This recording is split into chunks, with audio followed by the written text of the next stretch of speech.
The parliament of India আমাদের দেশের সর্বোচ্চ আর সবচেয়ে শক্তিশালী সাংবিধানিক কার্যালয়। এইভাবে সংবিধান পাল্টানো যেতে পারে না। পারে না, একদম অসম্ভব কথা। হবে না। এই ধরনের কোনো রকমের ইস্যু এমন একটা গুরুত্বপূর্ণ জায়গা যেখানে গোটা দেশের ভাগ্য লেখা হয়, আইন বানানো হয়, সিদ্ধান্ত নেওয়া হয়। না না, এখন আর কেউ বলবে না, আর কেউ বলবে না। হ্যাঁ বলুন, আপনি বলুন। এই পরিবারটা শুধু আমাদের সালভা কলাকে অপমান করেনি, বরং এরা আমাদের সমাজের অপরাধী। এদের শুধু আমাদের গ্রাম থেকেই নয়, বরং আশেপাশের সমস্ত খাপ থেকে বহিষ্কার করতে হবে। এই জেলার মধ্যে 21টা পঞ্চায়েতকেই খবর পাঠানো হোক, আর একটা খাপ মহাসভার আয়োজন করা হোক। আমি প্রধানের সঙ্গে একমত। লালারাম আর তার পরিবারের সাথে যা হয়েছে সেটা যেন কোনোভাবেই আর না হয়। কেবলরাম আর তার ছেলে কিষান রাম আর ওদের পরিবারের সবাইকে অবশ্যই শাস্তি পেতে হবে, আর এমন শাস্তি যাতে লোকে কখনো না ভোলে।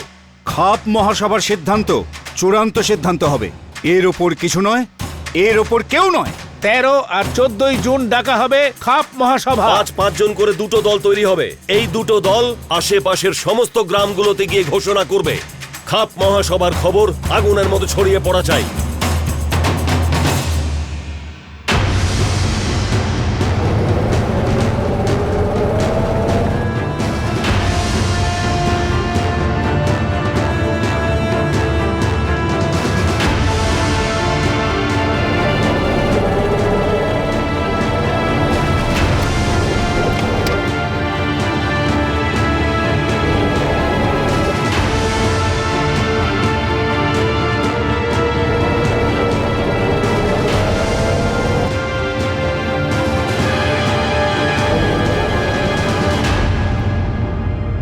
দেখে নিও কেবলরাম আর তার ছেলে কিষানকে কেমন উপযুক্ত শাস্তি দিয়ে।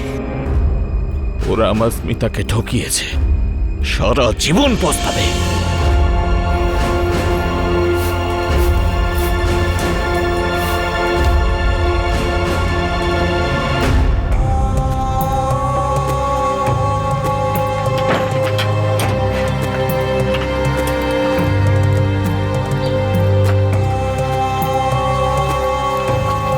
যদি কথা শুনতে, তাহলে এইরকম দিন আর দেখতে হতো না। আচ্ছা আসি, ধন্যবাদ ভাই। আচ্ছা এসো ভাই, ভালো থেকো।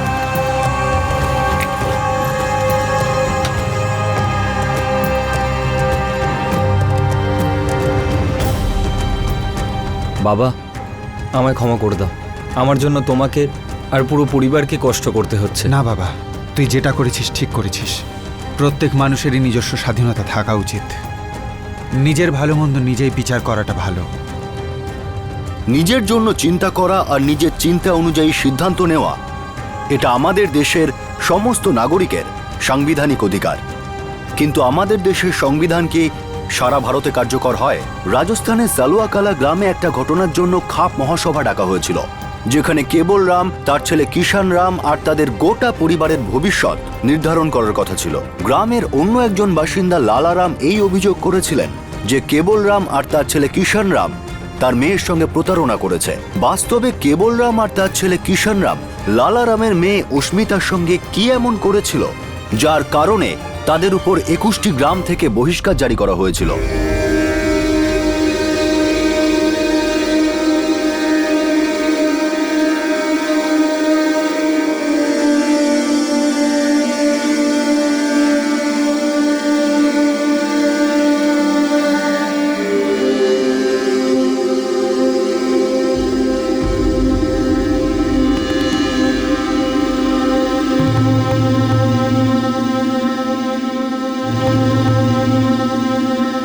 শুনুন, আপনার বাবা আর বেঁচে নেই, ধৈর্য রাখুন।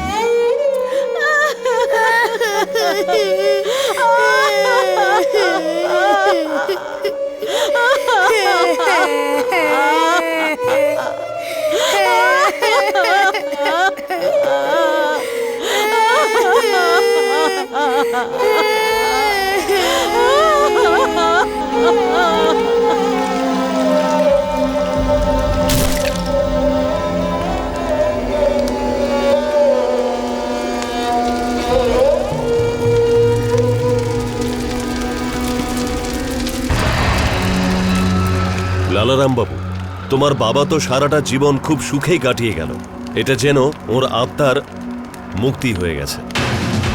শ্রাদ্ধের আয়োজন করো লালারাম। গ্রামের সবাইকে সেবা করালেই আত্মা তাড়াতাড়ি স্বর্গ লাভ করবে। আজ্ঞে।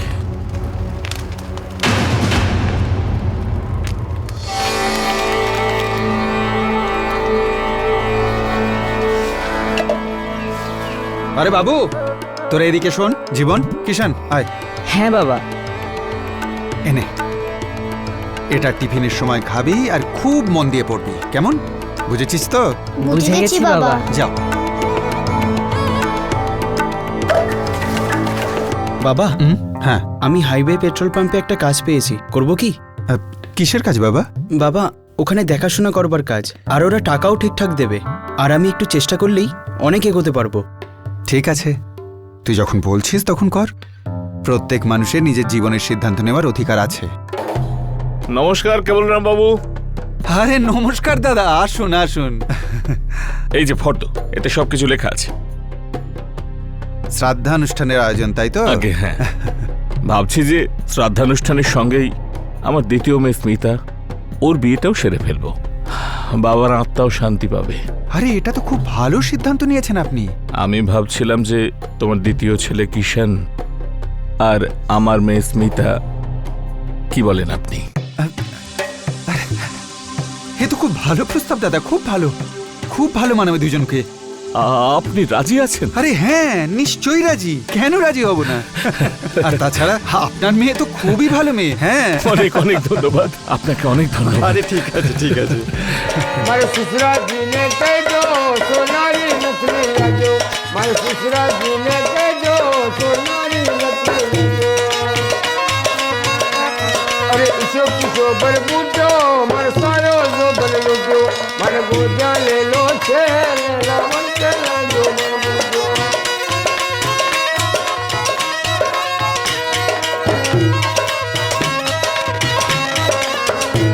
अरे रे रे रे रे रे रे रे ओ बन्नो मारो के करियो हजारी गुलरो फूले, हजारी गुलरो फूले आबा में चमके।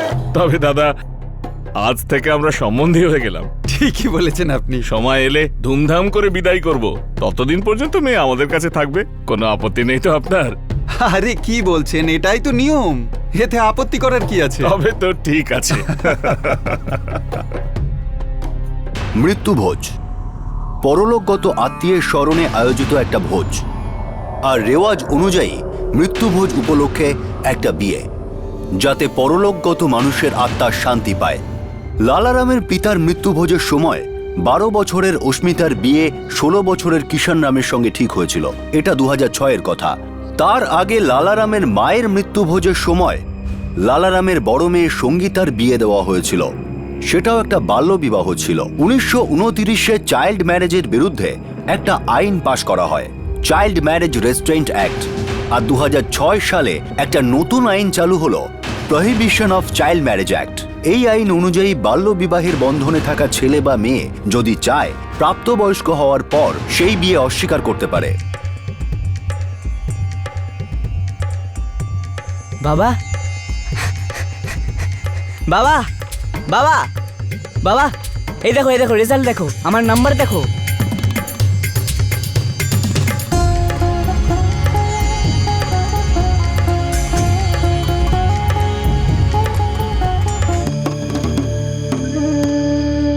রোজ এখান থেকে যোধপুর কি করে যাবি কিষান? ক্লান্ত হয়ে যাবি। আরে না মা, আমি রোজ আপ ডাউন করবো না। যোধপুরে আমরা 4 বন্ধু মিলে ওখানে ভাড়ায় একটা ঘর নিচ্ছি। শোন ভাই, তুই ওখানে গিয়ে খুব মন দিয়ে পড়াশোনা করবি, আর টাকা পয়সার চিন্তা একদম করবি না। আর সামনের মাস থেকে আমি পেট্রোল পাম্পে কাজ করব, আর তারপর আমাদের টাকা পয়সার কোনো অভাব হবে না। হ্যাঁ বাবা, আমরা সবাই চাই যে তুই লেখাপড়া করে অনেক বড় হ, আর তোর দেখা দেখি জীবনও অনেক বড় হবে। কিরে, হবি তো? কলেজের পড়া শেষ হয়ে গেলে তুই কিন্তু ফিরে আসিস বাবা। তুই কিন্তু আবার ওখানকারই শহরের ভিড়ে হারিয়ে যাস না। যোধপুর এখান থেকে বেশি দূর নাকি? তুমি নিজের মতো একবার ডাকলেই আমি সোজা তোমার কাছে পৌঁছে যাব।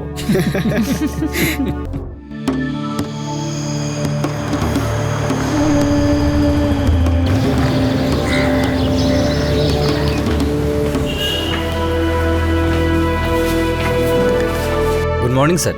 Good morning Kishan Rao. তোমার পরীক্ষার প্রস্তুতি কেমন চলছে? Very good sir. Good good. আর তোমার ওই সরকারি স্কুলের কাজ, মানে ওই পার্ট টাইম চাকরিটা? বেশ ভালোই চলছে স্যার, আর সেই সঙ্গে বিএড করার প্ল্যানও রয়েছে। আচ্ছা। স্যার আমার পড়াতে ভীষণ ভালো লাগে, আর আমি ফুল টাইম টিচার হতে চাই। এ তো খুব ভালো কথা কিষান রাও। একজন সেরা শিক্ষক হও তুমি, কারণ একজন ভালো শিক্ষকই সমাজের অগ্রগতির কাণ্ডারি হতে পারে। আর হয়তো এতে খুব একটা বেশি রোজগার নেই, তবে এতে কিন্তু শান্তি আছে।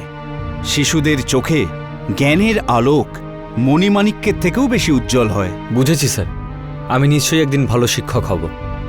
নিজের এই প্রচেষ্টাকে কখনো ছেড়ো না। এটা কিন্তু খুব একটা সহজ কাজ নয় বাবা। এই মূল্যবৃদ্ধির বাজারে চারিদিকে বিভিন্ন রকম সুযোগ এসেছে। Private coaching classes, tuitions.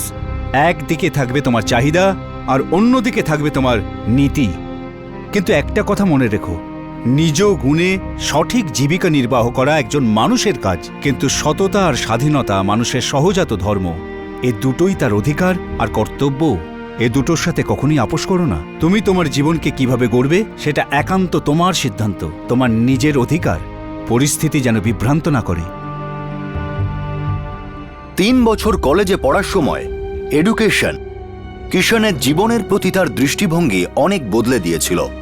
কোনটা ঠিক আর কোনটা ভুল এখন সে মডার্ন আর প্রগতিশীল চিন্তাভাবনার দ্বারা বিচার করছিল। কিন্তু এই সিদ্ধান্তগুলো সাধারণত ধন্ধে পড়ে যায়, আর এই ধন্ধ নির্ভর করে কখনো পরিস্থিতির উপর, কখনো ঐতিহ্যের উপর।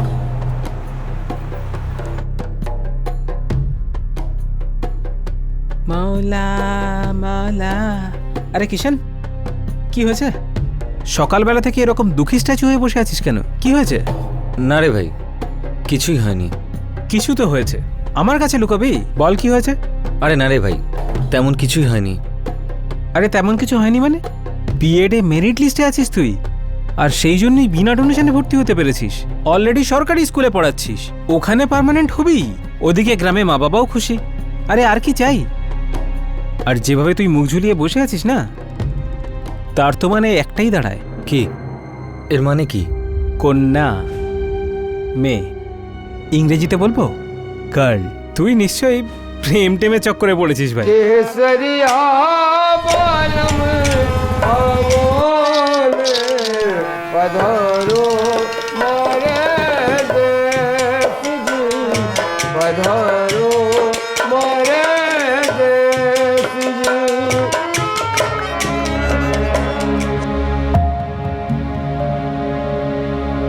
তুমি তো একদম আমার মনের কথাই বলে দিলে। সামনে শ্রাবণ মাসে আমাদের সঙ্গীতার বিদায়। যদি একসাথে স্মিতারও হয়ে যায় তাহলে তীর্থ করতে যাব। দেখতে দেখতে কতগুলো বছর কেটে গেল, তাই না? কত বড় হয়ে গেছে আমার মেয়েটা। নমস্কার কেবলরাম বাবু। আরে দাদা, অনেক দিন পরে কেমন আছেন? আসুন আসুন। আরে দাদা, আপনার বড় ছেলে তো পেট্রোল পাম্পে খুব ভালো কাজ করছে। হ্যাঁ, ঠিকই বলেছেন দাদা। আবার যবে থেকে বাবা হয়েছে তবে থেকে আরো মন দিয়ে কাজ করছে। আর শুনেছি আমাদের কিষানও অনেকটা উন্নতি করেছে। দাদা, সব আপনাদেরই আশীর্বাদে। বিএড করছে আর তার সাথে সাথে সরকারি স্কুলে চাকরিও করছে। খুবই ভাগ্যবতী আমার মেয়ে স্মিতা। দাদা, আমি ভাবছিলাম যে বছরে বিদায়টা হোক, আপনি কি বলেন? হ্যাঁ, ঠিকই বলেছেন দাদা। তবে বিএডটা শেষ হওয়া পর্যন্ত অপেক্ষা করলে ভালো হয়। ও গ্রামে ফিরে এলে নিজের দায়িত্বটাও বুঝতে পারবে। আপনার কথা একেবারে সত্যি, কিন্তু যতটা তাড়াতাড়ি সম্ভব হয় করবেন। মেয়েটারও বয়স হয়ে যাচ্ছে, যত তাড়াতাড়ি সংসারের হাল ধরবে সেটা সবার জন্যই ভালো হবে। হ্যাঁ, কথাটা আপনি ঠিকই বলেছেন। ব্যাস, বিদায়ের কথাই বলতে এসেছি। আপনাদের তারিখ পাকা হয়ে গেলে আমায় জানিয়ে দেবেন। ঠিক আছে, নমস্কার।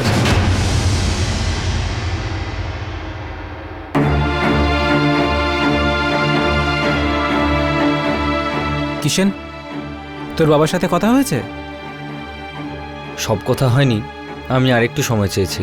ভাই, কথা এড়িয়ে গেলে সমস্যার সমাধান হবে না। আরে ভাই, আমি বুঝতেই পারছি না কথাটা কি করে বলবো। এখন এই ব্যাপারটা শুধু আমার ইচ্ছে নয়, এটা পুরো গ্রাম আর সারা সমাজের ব্যাপার।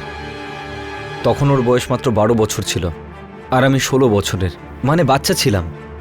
আর এই 4 বছরে কত কি পাল্টে গেছে, এটা কি করে বোঝাবো ওদের?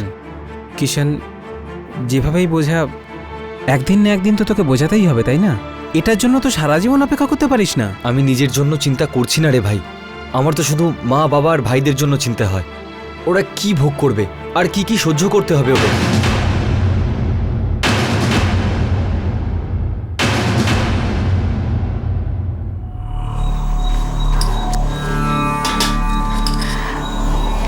কি বললো তোমাকে কিষান? ও তো কিছুই বলছে না, এই ব্যাপারটাকে ও তো শুধু এড়িয়ে যাচ্ছে। বাবা, আমাদের কিষান আবার পাল্টে যায়নি তো? আমি তো আগেই বলেছি, ছেলেকে শহরে পড়তে পাঠালে শহরের হাওয়া লাগবেই লাগবে। হয়তো ও কোনো শহরের মেয়ের চক্করে পড়েছে, ওই ওর মাথাটা খারাপ করেছে। দেখো তুমি ভুল ভাবছো, যদি তেমন ব্যাপার হতো ও আমাদের নিশ্চয়ই জানাতো। আরে এক্ষুনি তো বললে ও তোমার সব কথা এড়িয়ে যাচ্ছে, কোনো কিছুই বলছে না। আরে শোনো না, তুমি কথা বলো ওর সাথে। চুপ করে থাকলে আরো খারাপ হবে। আমি জানি উনি ওর সাথে কথা বলবে না। এই মহেশ, এবার তুই বোঝা কিষানকে।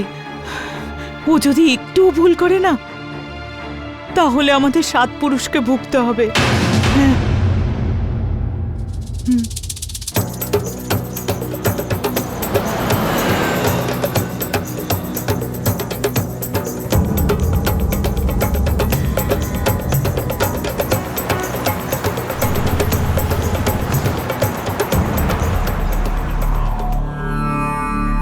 দেখ ভাই, বাড়িতে সবাই খুব চিন্তায় আছে।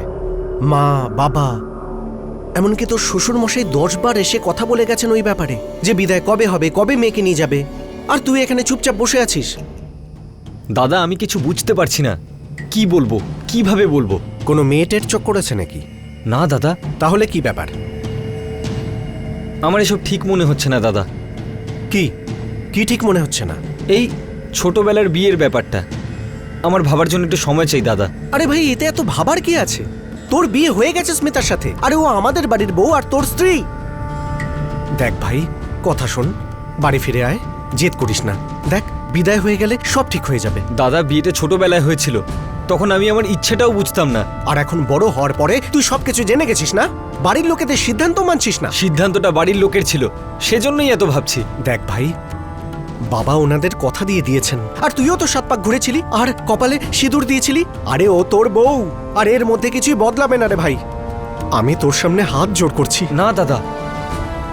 দেখ ভাই, এমন কোনো কাজ করিস না যার জন্য তোর জীবনটা নষ্ট হয়ে যায়, আর সাথে সাথে আমাদের সকলের জীবনটা নষ্ট হয়ে যায়। মা,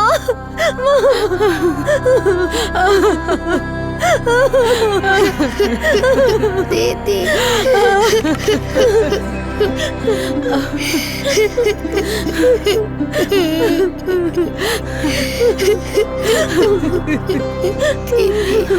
তবে দাদা, এবার আপনার বৌমা স্মিতার পালা। হ্যাঁ, সেটা আমি জানি। আপনি এখনো বিদায়ের তারিখটা আমাদের জানাননি। আসলে ব্যাপারটা হলো দাদা, কিষান তো বিএড করছে, ওটা শেষ হতে আরো 1 বছর লাগবে। আরো 1 বছর? দাদা, একটু বেশি দেরি হয়ে যাবে না? আমি বলছিলাম যে বিদায়টা হয়েই যাক। আপনি কিষানকে বলে দিন যে পড়াশোনা কাজবাজ বন্ধ করার প্রয়োজনই নেই, শুধু একবার স্মিতার বিদায়টা হয়ে যাক। ও বরং আপনার বাড়ি গিয়ে কিষানের অপেক্ষা করবে, ব্যাস। হ্যাঁ ঠিক আছে, ওকে বলে দেখি। কেবলরাম বাবু, আপনি চোখের দিকে তাকাচ্ছেন না। না না দাদা, সেরকম কোনো ব্যাপার নয়। আমি আজকেই কথা বলবো ওর সঙ্গে। হ্যাঁ। কিষান নিজের দ্বন্দ্বের সম্মুখীন হওয়ার বদলে তার থেকে পালাচ্ছিল। তার বাবা কেবলরামও সত্য জানার চেষ্টা করার বদলে কথাটা এড়িয়ে যাচ্ছিলেন। দুজনেই এই কথাটা খুব ভালোভাবেই জানতেন যে খুব শীঘ্রই তাদের এই সমস্যার সমাধান করতে হবে, কিছু কঠিন সিদ্ধান্ত নিতে হবে। মনে মনে দুজনেই জানতো যে সেই দিন খুব দূরে নয় যেদিন বিস্ফোরণটা হবে। আর শুরুটা হলো মেয়ের বাবা লালারামের দিক থেকে, যে নিজের ধৈর্য হারাচ্ছিল।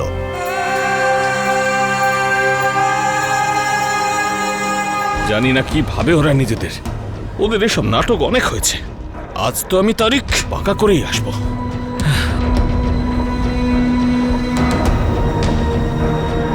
কেবলরাম বাবু, মনে হচ্ছে আপনি আমায় ঠকাচ্ছেন। আরে না না দাদা, আপনাকে আমি ঠকাতে যাব কেন? আপনি শুধু একবার আমার কথাটা শুনে নিন। আমি আপনার সম্বন্ধী, তার উপরে মেয়ের বাবা, আপনার কথা তো শুনতেই হবে। কিন্তু সবার আগে আমি আমার মেয়ের বিদায়ের তারিখটা পাকা করতে চাই, তাও আজ আর এক্ষুনি। আমি এখনো পর্যন্ত ঠিক করে উঠিনি। আচ্ছা, তাও আপনি বলছেন যে আপনি আমায় ঠকাচ্ছেন না। সারা গ্রামের সামনে, পুরো সমাজের সামনে আপনার ছেলে আমার মেয়েকে বিয়ে করেছিল। সেও স্ত্রী আর আপনার বৌমা। যবে থেকে কিষান শহরে পড়তে গেছে তবে ও শহরে পড়তে নয়, বদলাতে গেছে। ওর মাথা ঘুরে গেছে।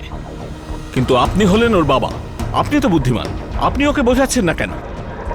সময় কিন্তু চলে যাচ্ছে কেবলরাম বাবু। আমার আরো একটা মেয়ে আছে যাকে আমাকে বিয়ে দিতে হবে। দূরে দূরের অনেক গ্রামে এই নিয়ে কথা হচ্ছে যে লালারামের মেয়ে স্মিতার বিদায় কেন এখনো হচ্ছে না। ওর মধ্যে কি খুঁত আছে? বদনাম হওয়ার মানে বোঝেন কেবলরাম বাবু?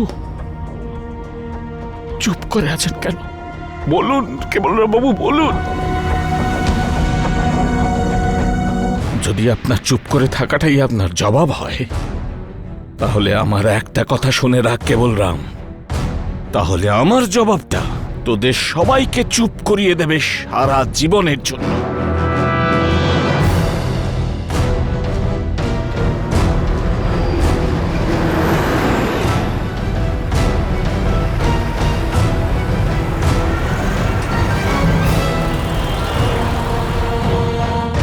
স্বাধীনভাবে চিন্তা, ফ্রি থিঙ্কিং, এটা একটা সিদ্ধান্ত, একটা খুব পুরনো তত্ত্ব।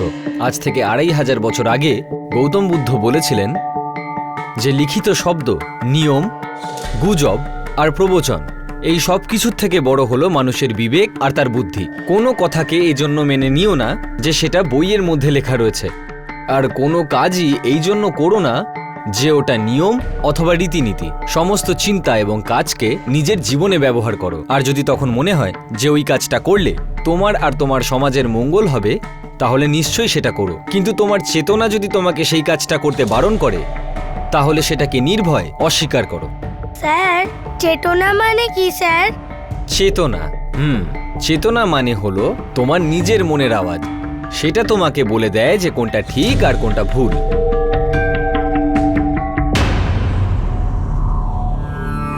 বাবা, আমি এই বিয়েটা মানি না। কেন? কারণ সেটা আমার ইচ্ছেতেও হয়নি আর স্মিতার ইচ্ছেতেও না। তবে আমার আর লালারাম বাবুর ইচ্ছের কোনো মূল্যই নেই। হ্যাঁ, আমাদের সিদ্ধান্ত ভুল।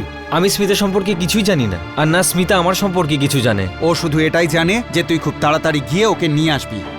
তাছাড়া তোর মাকেও তো আমি বিয়ের আগে একদমই চিনতাম না। তাছাড়া তোর দাদা মহেশ, সেও তো তোর বৌদিকে চিনতো না। তোমরা সুযোগ পাওনি বাবা, আর না দাদা বৌদি সুযোগ পেয়েছিল। জানার দরকারটা কি আছে রে? হ্যাঁ, একসাথে থাকলে একে অপরকে চেনা যায়, সুখে দুঃখে। আর বিয়ে ছাড়া সেটা তো সম্ভব নয়। তাছাড়া স্মিতা এত ভালো মেয়ে, এত সুন্দরী, ওর মধ্যে খারাপটা কি? বাবা, কথাটা স্মিতার গুণের বা আমার গুণের নয়, ব্যাপারটা হলো ইচ্ছের। আর আমার ইচ্ছে হলো এই যে আমি স্মিতার সাথে সারা জীবন কাটাতে চাই না। তাহলে তুই কার সঙ্গে সারা জীবনটা কাটাতে চাস? হ্যাঁ, জানি না বাবা, কিন্তু এমন কোনো একটা মেয়ে যে পড়াশোনা জানে, যার নিজস্ব চিন্তা ভাবনা রয়েছে। ওসব দিয়ে সংসার চালানো যায় না রে। যাকে শুধু এইটুকুনি জেনে রাখ, সারা সমাজের সামনে তুই আর স্মিতা স্বামী আর স্ত্রী। তুই এখন বেঁকে বসলে আমাদের মাথা হেঁট হবে, অনর্থ হয়ে যাবে। বাবা, বাল্যবিবাহ আইনত অপরাধ, গুরুতর অপরাধ। আর একটা গুরুতর অপরাধ কিভাবে নিয়ম হতে পারে? আইন আমাকে আর স্মিতাকে এই অধিকার দিয়েছে এই বেআইনি বিয়েটাকে অস্বীকার করার।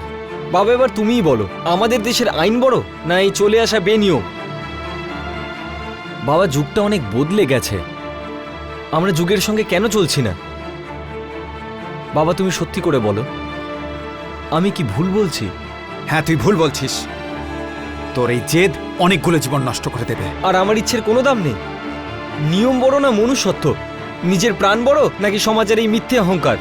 সত্যি করে বলো বাবা। সত্যি তো এটাই কিষান, যে সারা সমাজের সামনে তুই স্মিতাকে বউ বলে মেনেছিলিস। আর আমি এই নিয়মের বিরুদ্ধে যেতে পারবো না, চাইলেও পারবো না। ওরা আমাদের শেষ করে দেবে। বাবা, আইন আমাদের রক্ষা করবে।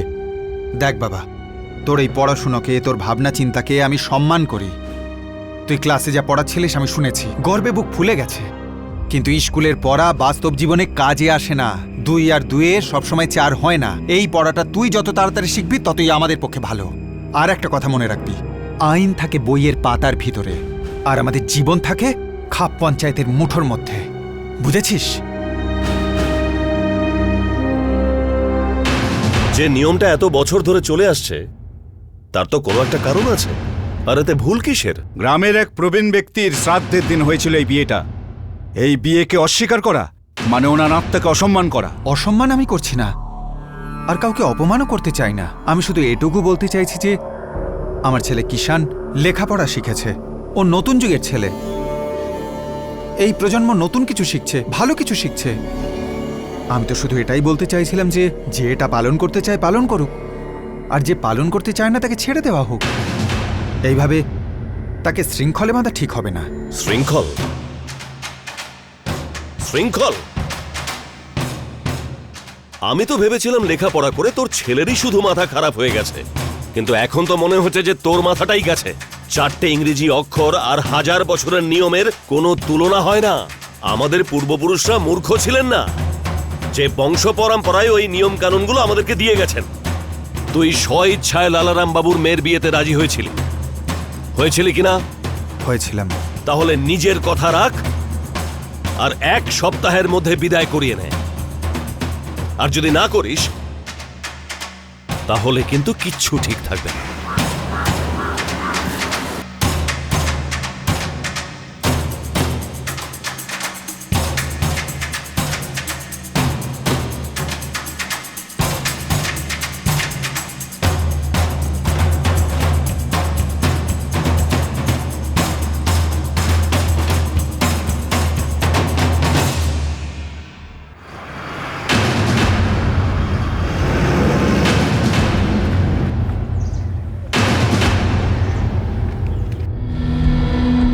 লালারাম বাবুর সঙ্গে আমি কথা বলবো, ওনাকে বোঝাবো। হ্যাঁ তাই তো, সারা পৃথিবীকে বোঝানোর মতো বুদ্ধি তুই যোধপুর থেকে নিয়ে এসেছিস, আর আমরা তো সবাই মূর্খ। সারা গ্রাম অজ্ঞানের অন্ধকারে ডুবে আছে আর তুই জ্ঞানের আলো জ্বালাতে এসেছিস।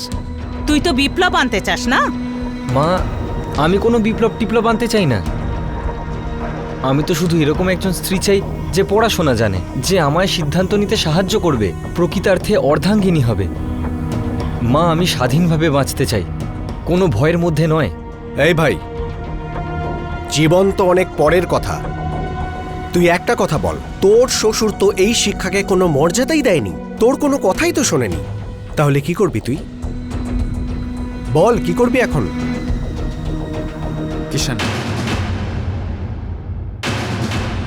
তুই যা ভালো বুঝিস তাই কর।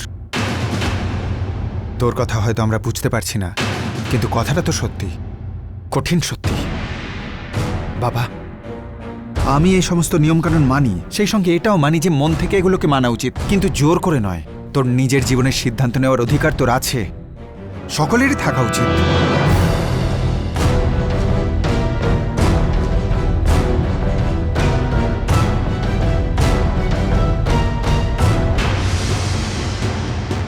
শোন রে বাবু, তুই হলি আমাদের বাড়ির জামাই, তাই তোর সঙ্গে এখনো ভালোভাবে কথা বলছি। এই যে তোর জ্ঞানের ভান্ডার না, গিয়ে অন্য কোথাও খুলবি। তুই শুধু আমাকে এটুকু বল যে কবে নিয়ে যাবি তুই নিজের বউকে। লালারাম বাবু, ও তো আপনার মেয়ে, ওকেও তো নিজের ইচ্ছে মতো ওর জীবনটা বাঁচার অধিকার দিন, আর সঙ্গী বাছার। কারণ আমি এই বিয়েটাকে একেবারেই মানি না, আর আপনার মেয়ে কোনোদিনই আমাদের বাড়ির বউ হবে না।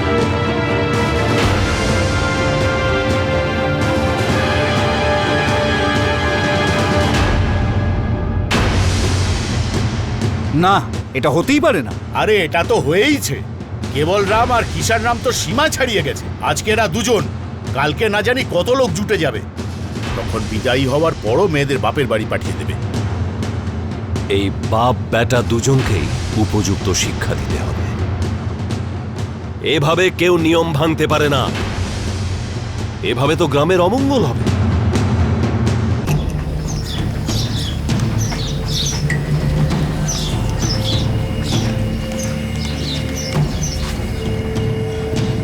আমি একাই যাব বাবা।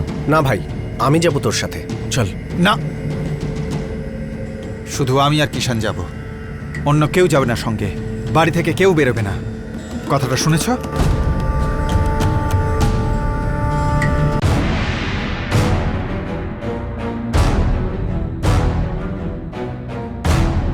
আমাকে তো বলা হয়েছিল যে 25,000 টাকা জরিমানা দিতে হবে, সেটা সঙ্গে করে এনেছি। আর আমি তো আগেই বলেছিলাম যে স্মিতার সঙ্গে হওয়া বাল্যবিবাহটা আমি খারিজ করতে চাই। লালারাম পয়সা চায় না, ও চায় যে ওর মেয়ের বিদায়টা হয়ে যাক, আর তোমাদের পরিবার ওকে বাড়ির বউ করে নেয়। কিন্তু আমি তো রাজি নই। 6 বছর আগে ওর বাবা আমায় কথা দিয়েছিল, আর আমি আমার মেয়েকে বিয়ে দিয়েছিলাম আপনাদের সবার সামনে। বাল্য বিবাহ হয়েছিল। নাবালক তোমরা ছিলে। বিয়েটা আমাদের দুই পরিবারে হয়েছিল। আরে দাদা, এটা তো প্রথমবার হচ্ছে না, ছোটবেলার বিয়ে তো ভাঙেই। আপনি টাকাটা নিয়ে নিন আর ব্যাপারটাকে এখানেই শেষ করে দিন। আর 25,000 টাকা দেওয়ারও কোনো মানে হয় না, কারণ বাল্য বিবাহ আইনত অপরাধ। আর আইনের চোখে এই বিয়েটা বিয়ে নয়, একটা অপরাধ। আর আপনারা সকলেই অপরাধী, কারণ আপনারা এই বিয়েতে যোগ দিয়েছিলেন। আমাদেরকে আইন শেখাচ্ছিস? আইন শেখাচ্ছিস আমাদের? বিয়ে খারিজ করতে চাইছিস তুই? তোদের জরিমানা দিতে হবে পঞ্চায়েতকে, আর তাও 25,000 নয়, 6 লাখ, 30,000 আরো, ব্রাহ্মণদের খাইয়ে তোদের পাপ মুক্তি করার জন্য। পাপ? আমি তো কোনো পাপ করিনি। কিন্তু আমাদের কাছে তো অত টাকা নেই, শুধু 25,000ই আছে। যে কোনোভাবে তোমাকে জোগাড় করতেই হবে কেবলরাম। টাকা তো তোমাকে দিতেই হবে, এছাড়া আর কোনো উপায় নেই। পুলিশের কাছে যেতে পারি তো, সেটা থেকে তো আমায় কেউ আটকাতে পারবে না।